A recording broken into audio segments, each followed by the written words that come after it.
Hey guys, it's Big Weather with this update on a Wednesday night. Let's talk a little bit about what we're seeing as far as the latest on this hurricane, where it's headed to, and when it finally works out of the region. So I want to show you the latest update from the National Hurricane Center. This is the 8 p.m. update on Wednesday. Maximum sustained winds 110, gusts going to 130. That has not changed. Moving north at 14 miles per hour. It is expected to transition more to the north and east over the next 12 to 18 hours.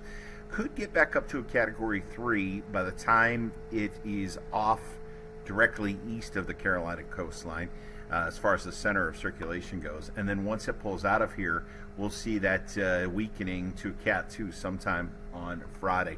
If we take a look at all the models, they're very tightly packed.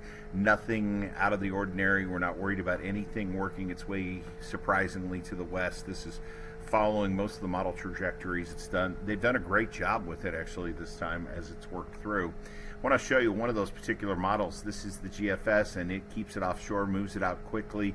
Notice that little secondary push up near Bermuda. That could be an area of low pressure. We'll talk more about that coming up in just a bit. If that were to happen, that would happen about 5 days from now, so we'll have to wait and see on that one. Here's the latest modeling. Let's slow it down for you. I'm going to take my picture off there just for a second, and that way you can kind of see where the eye of this thing is.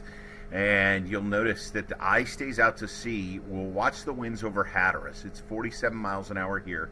If I advance this a little bit, it creeps up into the 60s, so they could see tropical storm or even hurricane force winds at the very eastern port of the Outer Banks. Now, in the metro, we could see 20-plus mile-an-hour gusts. Not going to be a hugely windy day, but certainly the potential is there to see more winds than we normally see.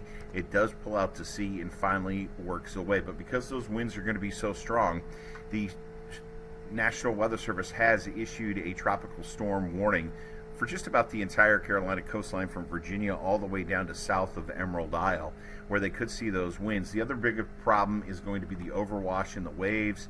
That storm surge warning continues from Morehead City all the way up into Nags Head and Pamlico Sound, Albemarle Sound. Those could see 1 to 2 feet of water working through. As a matter of fact, here's the latest forecast of storm surge.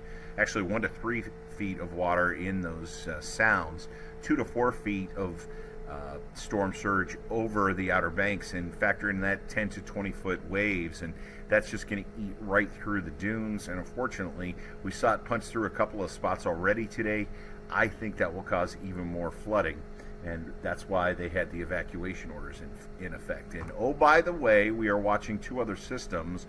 One now has the possibility, a 70% chance of becoming something. That's the one that would go up toward Bermuda.